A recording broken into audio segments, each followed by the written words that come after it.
Morning,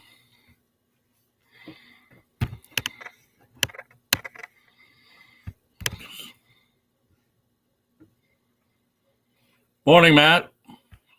Hold on, man.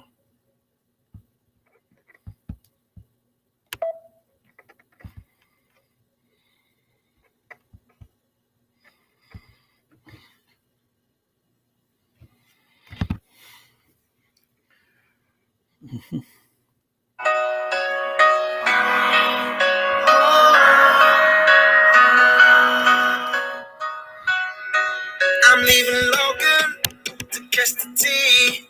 My destination, Newberry Street.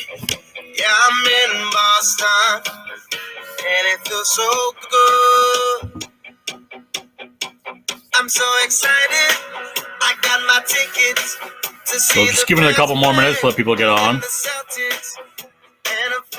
a little different today, as you notice. Kind of on the go, so just figured I'd grab something to do it.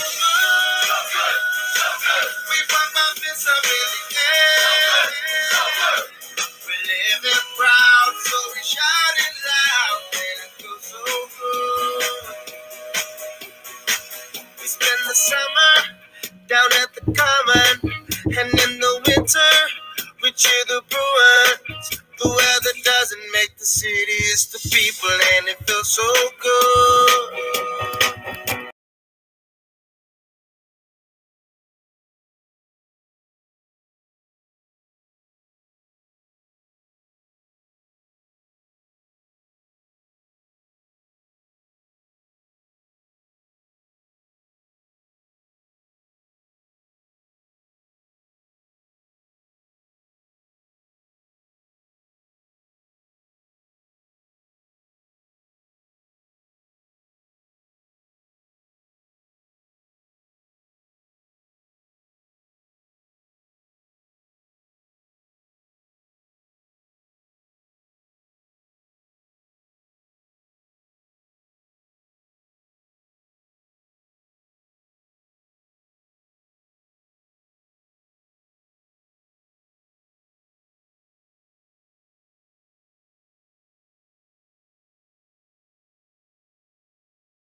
There we go. Thanks, Matt. No, it wasn't you, Christine. Oh, sorry about that. It was muted. 6 minutes up. Well, all right.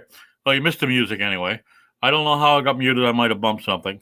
It's not a touchscreen. Oh yeah, this shit. I didn't know it was a touchscreen. That's why. It's a touchscreen computer. I didn't know it was so I bumped it. Did you hear the music anyway? I don't know. But what I was saying is, I only got a few articles here, different things I want to chat about real quick. One being NASA. NASA saying that Earth will be inhabitable in about 1 billion years for a couple different reasons. But thank God, because when my billion year birthday comes up, I don't know what I'm gonna do. But anyway, the NASA says that, well, there were two different articles, but which mind blowing. But NASA says in about 1 billion years, Earth won't be inhabitable because of the radiation from the sun. The radiation from the sun expands a little bit every year or so, but they say by 1 billion years, the radiation will be reaching so far, it'll go through the Earth's atmosphere, and then just radiate the entire atmosphere of Earth. And then another article says within 1 billion years, there won't be enough oxygen, trees, and there'll be no water. They're saying all the water will be gone and evaporated of sort. Which now that's kind of confusing, because now if you listen to all the experts, we have the global warming, climate change, all that shit, where we have melting ice, polar ice caps and stuff like that. Water is supposed to be higher than ever, right? Water covering the land is rising and rising. So that's what they say. And then other people say that water is going lower and lower. So I don't know, which one is it? Is it higher, lower? Are we going to drown, or are we going to die of thirst? According to NASA, in 1 billion years, it will be thirst, or lack of oxygen. There simply won't be enough trees by then, which I guess, but if there's no water, the trees won't survive. So then I can see that, but I don't know. Also, there was another article, and I felt bad for this lady in Cranston, Rhode Island. Cranston, Rhode Island kid, all right? Way down there in Rhode Island. Dylan, okay? Not island, Dylan, Rhode Island. They had a kid, lady, who got 100 gallons of oil delivered. It was the wrong house. The oil company delivered to the wrong house. They go out to that little spigot in the back there and hook it up. Boom, turn it on, flood it with 100 gallons, shut it off, right, pull it back. Well, problem being is the house was like they delivered to the wrong house. What they didn't know is this lady converted to natural gas, and there was no longer a tank on the other side of that spout, that pipe. It flooded her entire basement with 100 gallons of heating oil. So she noticed the issue. They, called the fire department, I guess. They figured out the oil company. The oil company fessed up to it right away. The oil company doing good. Right off the bat, they sent out a cleanup crew. Unfortunately, it's going to take like 2 weeks or something to clean it up thoroughly, because the house still stinks of the heating oil. The lady said after a couple of days, 3 days in the hotel, she's up in a hotel, she went back to the house to get a few things.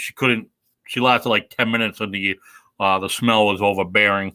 So that ought to be fun. She's not sure if she'll ever be able to live there again because of the oil, the heating oil.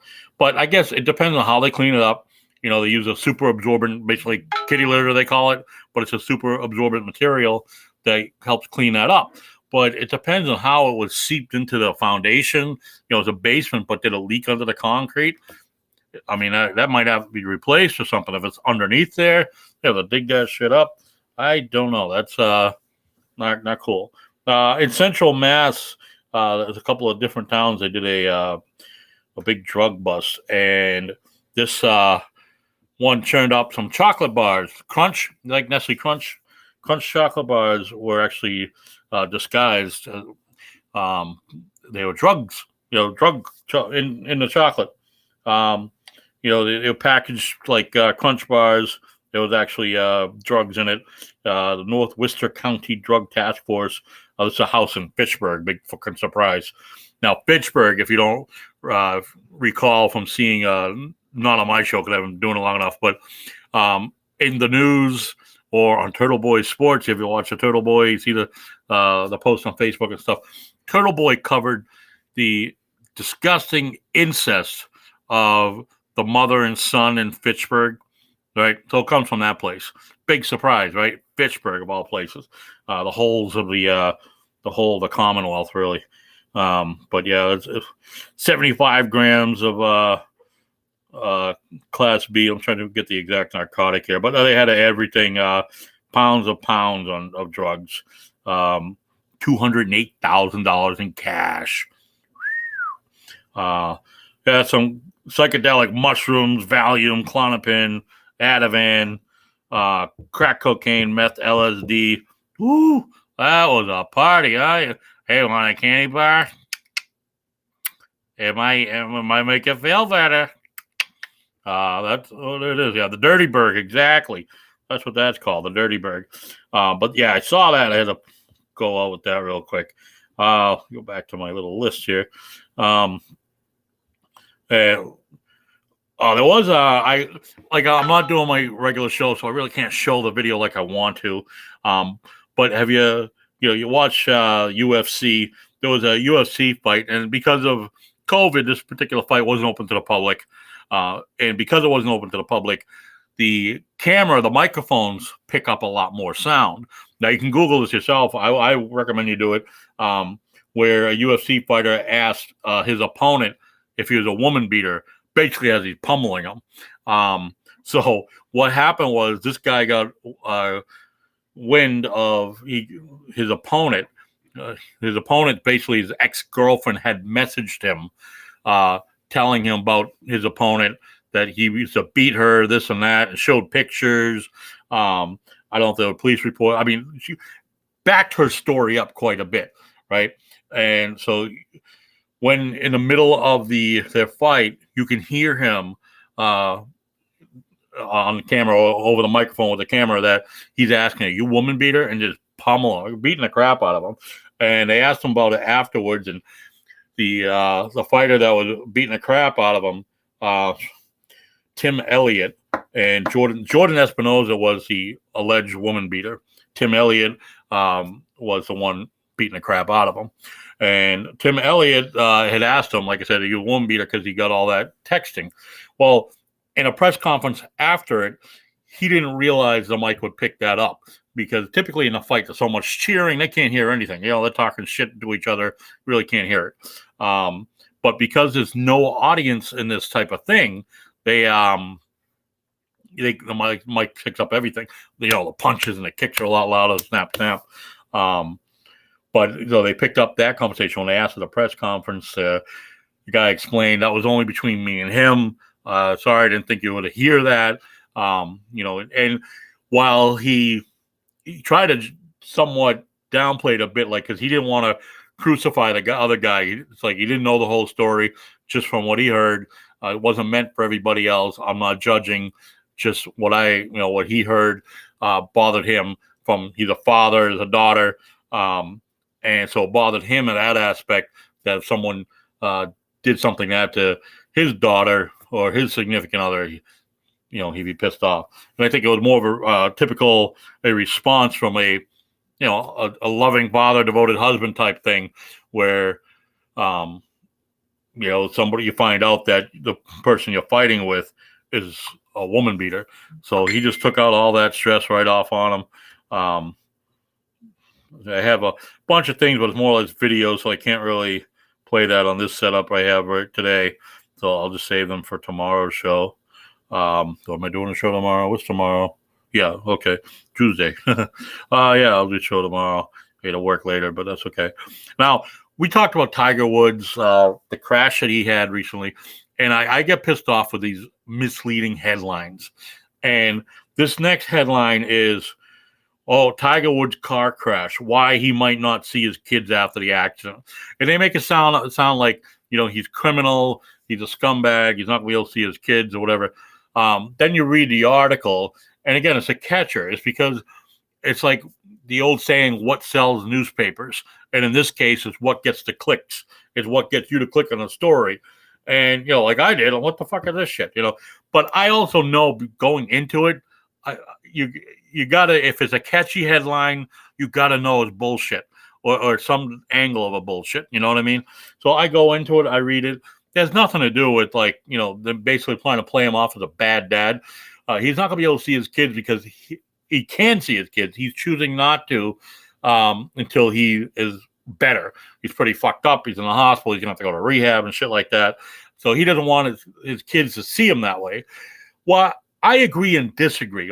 No, I wouldn't want them to see him right after the accident, but at some point they should see, dad hurt a little bit, because you cannot coddle your kids like that. They have to know shit does happen to people, good people, bad people, however you play it, and accidents happen and you get hurt. These boo-boos are going to hurt. If you hide them from it, why are you sheltering your kids?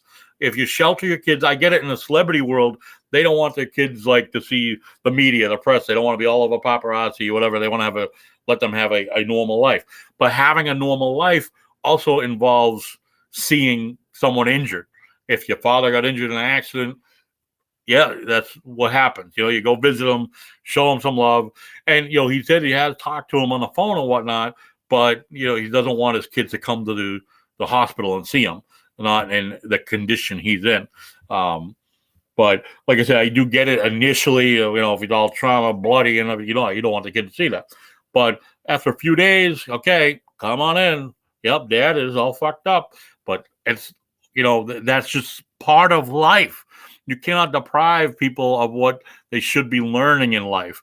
It's like when your kid falls and gets a boo-boo, shit happens when they do stupid shit, and that's why the parents say don't do that, and they do it. They learn the hard way. And, when your parents tell you shouldn't do that, you're going to get hurt, and you still do it anyway, that's on you. But that's also the learning process in life, right? So, and then so before I talked about Andrew, the governor, Andrew Cuomo, he's a more hot water. I guess one or two more people came out about his sexy flirtation, sexual harassment. But again, he's defending himself as just being overly friendly, maybe flirtatious, and the women that coming forward to some degree are saying kind of the same thing, that he's, first they just kind of take him back. Oh, maybe that's just kind of how he is. But then there are a lot of instances with the same people that it's more than that. It's not like he's just super friendly. It's now he made comments about we should play strip poker. It's more than that. And he tried to defend himself. He's still arguing that that's just the way he was brought up. That's how his father was. His father, as you may remember, was also a governor of New York. Governor or mayor? I don't know. I thought he was governor, but I could be wrong. But governor of New York, Cuomo. And so he stated that that's how he was brought up.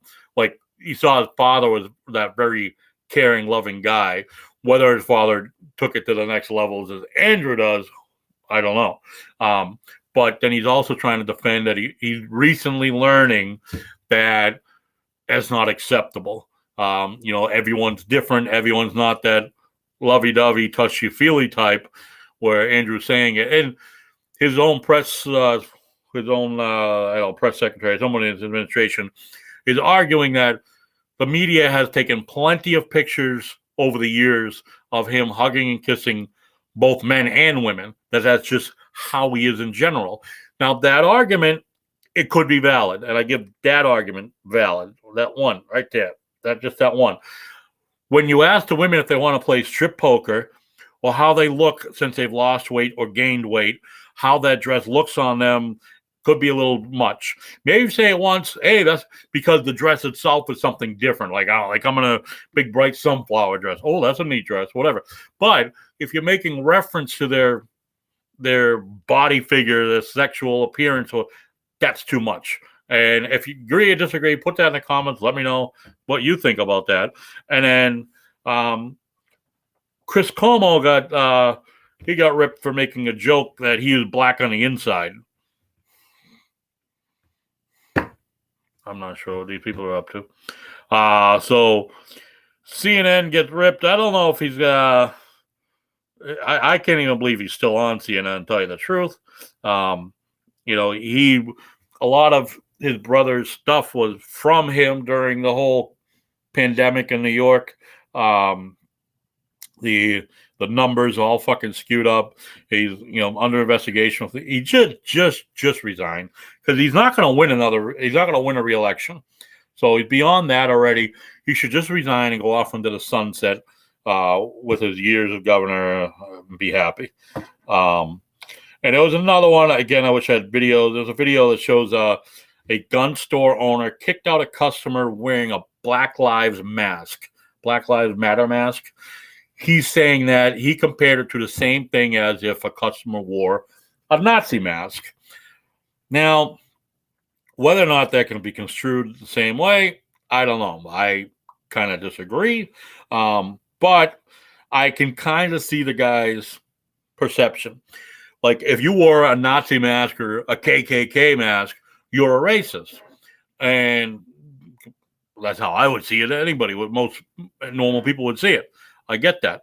But he's saying that the Black Lives Matter mask is racist also.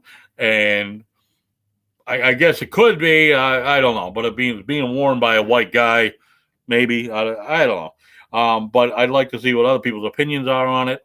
If I wore a White Lives Mask Matters, Irish Lives Mask Matter, or something like Lives Matter mask, how would that be construed?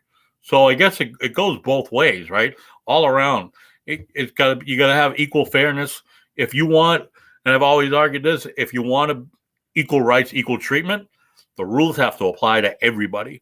And when you apply those rules, it's similar to they have the Black History Month. They have all the different dates for Caribbean Festival, for the different let's see words I'm talking, nationalities and stuff, right? But if we were to have a White History Month, that would probably be very problematic, be racist if they had parades and stuff like that for it. So it's just, like I said, why is it acceptable one way and not the other? But again, that comes across as sounding racist, right? Because it's right off the bat, if you're trying to defend being white, you're racist. I'll never understand the whole BS on it. Now, San Francisco put up a lot of tents for homeless people, and they have these tent cities all over the place. And these tents cost them quite a bit. I'm not sure, but I should say cost them. The way they figure out the cost is the cost of, they have security at these little tent cities. They have security facilities, feeding them 3 meals a day. But the city says that it costs them something like 160. They have it down by the night. I'll try to find that nightly cost. $190 for each tent every night for all those amenities mentioned above. And those tents hold, I think, three people per tent, 3 or 4 people per tent, which the program costs, which will cost around $300 million annually to house homeless people in tents, to provide plumbing, bathrooms, showers, and food 3 times a day. So they're using the big tents, big yurt type tents, so they can fit several people in it. They're large camping tents. They fit large people. They can fit 3 or 4 people in it, and basically the price they're saying is way too high compared to a 1-bedroom apartment. $190 a night. yes, you could rent 3 or 4 people an apartment for less. This is where San Francisco is so fucked up. They've complained that all the homeless people have more rights than anybody. They've bitched about a lot of things because now the homeless people shit right on the corner, and they don't do anything about it because they modified all the laws. You can't do anything about it. So they trying to come up with these little tent cities. They got even FEMA involved with it, which is all fine and dandy, but the program itself still costs around $300 million a year. It's like spending like $61,000 a night. That is fucking ridiculous. I don't. So the reason why they shifted from indoor shelter to these outside tents because of COVID, which I understand the COVID concern. I don't understand is the cost. I don't understand why a city would be required to feed them 3 square meals a day. They're not in prison, right? We don't even feed our kids in school 3 meals a day. Some might give them breakfast or whatever, but they get typically as lunch, right? And they got to pay for that unless if they get free lunch. So I just thought that was kind of fucked up. I don't know what you think. If your city or town housed people, would you be okay if they were spending $190 a night in related costs for a tent city per tent? Yeah, I think that's pretty fucked up. I think, let me see. Oh, yeah. Elon Musk recently tweeted about GM and Chrysler going broke, because he's, I don't know, for whatever reason, talking out about his money. He's dropped down to like third wealthiest now, third or fourth wealthiest. He lost some money because of Bitcoin. And he put he lost billions in Bitcoin. But it must be nice. It's just a drop of a hat to him. I mean, he's still like fucking, like I said, third wealthiest man in the world. Just, no biggie. I don't know, world, American, third wealthiest American. But anyway, he tweeted about Chrysler and GM having going broke and had to use the bailout money. While Ford is the only one to have not gone bankrupt or broke. And Ford CEO had a one-word tweet back, a reply. It was respect, which was true. Ford, as much as people, if you like whatever vehicle brand you don't like Ford or whatever, you like Chevy, everyone's got a different one. Ford and maybe Dodge. I think Dodge got a bailout, but I think Ford, they were like, I don't know. I can't remember if they took a bailout, but they would have. If they did, they were the first ones to pay it back. The only ones that they're not broke. They do manage very well, even with all the big, auto workers contracts and stuff like that. GM is the one that cries. I think companies that make that much money, if you're not managing your money right, that's a company issue. The CEO needs to be fired. Well, I think it's really it. I just want to get on quick. I don't have much else other than this video, but again, I can't really show a video on here. One is, you remember Ren and Stimpy? It was a Nickelodeon cartoon. And let me see if I can at least play. All right. Hey, Ren, aren't you going to finish this job? Hey, Ren, aren't you going to finish this job?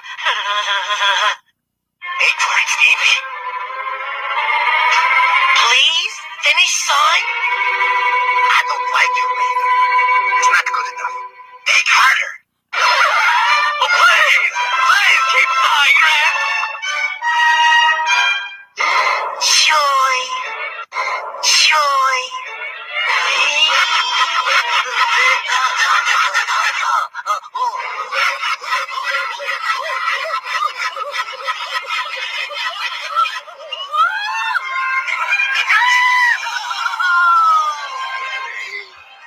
All right, what was that?